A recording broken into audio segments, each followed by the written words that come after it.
Iċ-ċelebrazzjoni ewlenija tal-bidu tas-sena l-ġdida fil-Qatar laqqet flimkien eluf kbar ta' nies fl-Użejl Boulevard għal wirja kbira tal-Għob tan-nar fosthom bluzu ta' drones, dwal u mużika. Dan kollu seħħ fl-isfond ta' bini b'arkitettura moderna u spazju pubbliku kbir madwar ħwienet, ristoranti u postijiet ta' divertiment.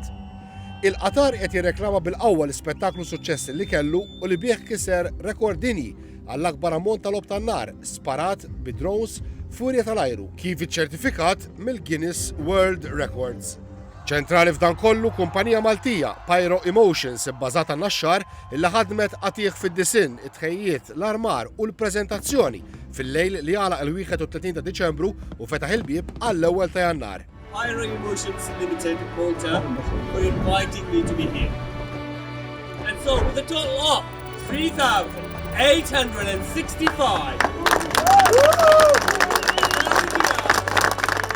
you are the Guinness World Record title holders for the most fireworks launched by drones in an aerial display. You're absolutely, visually amazing. Congratulations! F'kuntatt li TVM News għamel ma' direttur ta' Pyro Emotions, James Camilleri, u spjega li fil-Qatar il-kumpanija kellha tim iffurmat minn 10 Maltin u 10 Taljani bejn pirotekniċi u operaturi ta' drones. Il-logħob tan-nar inħaraq minn fuq 14 il-binja, minn fuq 4 torrijiet u wkoll minn 500 drone b'kull wieħed attrezzat li jispara 8 tiri li iffurmaw disinji varji fis-smewiet. Dwar id-dinja u mentalità li drone pirotekniku huwa drone li jispara l-isfel.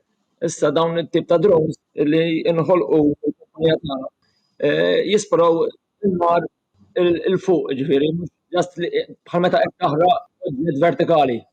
Il-wirja ta' meta għaddejja 10 minuti bit-tim sodisfatt mhux biss bir-rekord li stabbilixxa imma wkoll bil-kummenti tal-pubbliku u ta' organizzaturi oħra ta' wirjiet simili li sejħu dan l-ispettaklu bħala wieħed li bħalu qatt ma raw. Achievement għalina, achievement tal-kumpanija, achievement għat-tim li ħadem biħdan u ħadem ħinijiet twal biex nilħqu dan tal-livell ġifieri. Sa nħarsu l-qoddim għal affarijiet forsi ikbar.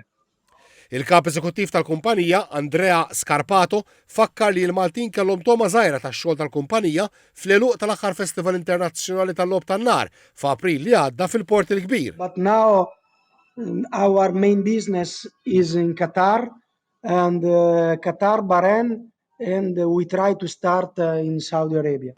Lura għal Qatar, l-ispettaklu mat-tokki ta' nofs il-lejl kien jinvolvi n-nar sparat mill-bini u dak mid-drones li jkun sinkronizzat mal-mużika, id-dwal u l-effetti tal-laser.